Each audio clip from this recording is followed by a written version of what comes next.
monte lá no Festival de Acanga, né? Pô, Então, clássico festival. inclusive teve um documentário aí desse festival que foi exatamente o festival que a gente participou, que eu fiquei meio chateado com o organizador lá, o Levinho, de ele não ter posto o Dalma no vídeo, porque o Dalma tava lá, né? E foi um show que foi muito bacana. 76, 70 e alguma coisa, Tipo né? isso, 7 e meia. tipo isso aí, tipo isso, né? Foi o segundo festival de Acanga, teve o primeiro que ficou lá atrás, eles retomaram, nessa retomada nós fomos convidados, né? E abrimos o show do Egberto, e aí, cara, eu era e ainda sou, acho que o maior fã que o Egberto tem.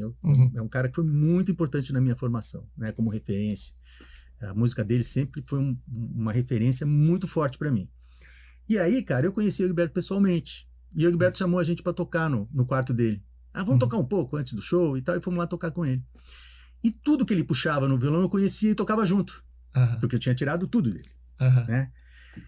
E quando a gente foi pro palco, eu fui muito deprimido. Porque eu percebi que eu não era ninguém. Que eu era uma cópia do Egberto. Quer dizer, e tudo bem, pô, eu fiz o que eu queria fazer. Quer dizer, eu toquei junto dele todas as coisas dele. Mas e quem sou eu? Olha. Foi aí que eu tive um estalo de começar a construir o meu próprio trabalho. Olha que legal. Né? E aí eu comecei a entender o seguinte, quem sou eu? Eu sou um cara que eu gosto dessa música, eu gosto dessa. Então deixa eu tocar essas músicas bastante, para eu entender o que eu gosto nelas, por que eu gosto nelas, o que essas músicas me trazem. Né? E aí eu comecei a selecionar essas músicas e comecei a dar vazão às minhas soluções na hora que eu fosse tocar e fazer arranjo, que eu ia me basear nas coisas que eu gostava mesmo. Quer dizer, não, pô, tem aquele cara que toca muito bem, mas é difícil. Aí eu escutava um outro, o América, por exemplo, adorava o grupo América, né, o grupo vocal. E aí eu falo, pô, não, mas eu gosto mais dessa onda, então eu vou tocar mais nessa onda. E aí eu comecei a perceber que quanto mais eu respondia à minha própria expectativa musical, mais eu ia adquirindo uma personalidade própria, né? E hoje eu percebo que, no que eu faço, eu percebo a influência de todos esses caras. Porque todas as músicas que eu gostei, eu fiz esse repertório né, interno, e elas me trazem os elementos da música que eu faço hoje. Então, eu simplesmente deixei rolar, mas prestei muita atenção nisso. Quer dizer, eu passei a não querer mais copiar ninguém. Quer dizer, aí eu passei, naquele momento, a procurar a minha própria língua. Daí para ficar claro, assim, é importante ter essa solidez da formação básica, mas aí, depois disso, que o cara... Porque senão o cara quer ser o Jimi Hendrix, que nem aquilo que a gente estava falando. Exatamente. Senão o cara ele pula a etapa. Quer dizer...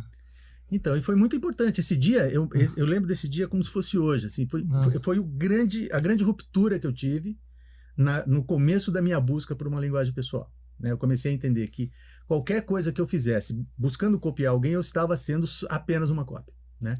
É muito importante essa referência num determinado momento de formação para você ter o tal do repertório, para você ter o banco de dados. Mas depois que você percebe que o teu banco de dados está grande, aí é hora de você começar a procurar a tua própria língua. Eu não sei se você concorda comigo, mas você sabe, eu falo isso para os meus alunos em off, mas agora eu vou falar agora. Eu percebo que o Rafael Rabelo fez isso com o violão brasileiro. O Baden tinha uma certa coisa, tal, mas depois do Rafael Rabelo parece que todo mundo tem que ser monstro. E do Yamandu também, né? E o Yamandu continuou isso. E aí, meio que se você não faz... Eu percebo que o adolescente, e os outros músicos que vêm, eles acabam ficando... Tá ainda nessa onda, sabe? Que caiu o meteoro, tá a onda ainda e o pessoal tá... quer dizer, essa mudança, esse paradigma estético que o Rafael Rabelo trouxe para esse tipo de violão brasileiro causou esse efeito. E nunca foi... Eu adoro o Rafael Rabelo, mas eu sou um cara que é mais Paulinho Nogueira. Eu sou mais desapegado. Mas eu percebo que isso causa muito. Então eu sempre falo é ótimo, mas às vezes causa essa hipnose em algumas pessoas que parece que tem que seguir esse caminho. Você talvez como professor muito mais experiente, não sei se você percebeu alguma coisa assim. Claro que sim, percebo. E foi o que aconteceu comigo, né? Foi o que aconteceu comigo também. Eu também me mirei muito no Baden, me mirei muito... O Rafael foi contemporâneo meu, né? Sim. A gente era amigo, inclusive. Legal. A gente se encontrava com uma certa periodicidade e tal. Mas a minha referência principal foi o Baden e o Egberto. O Baden e o Egberto. Na música brasileira, assim, pro meu violão, foram esses dois. E, como eu te falei, eu fui atrás de ser o Baden e o Egberto durante um tempo, até a hora que eu entendi, né, que não era esse o caminho que eu deveria procurar. Quer dizer, mas eles me serviram como embasamento.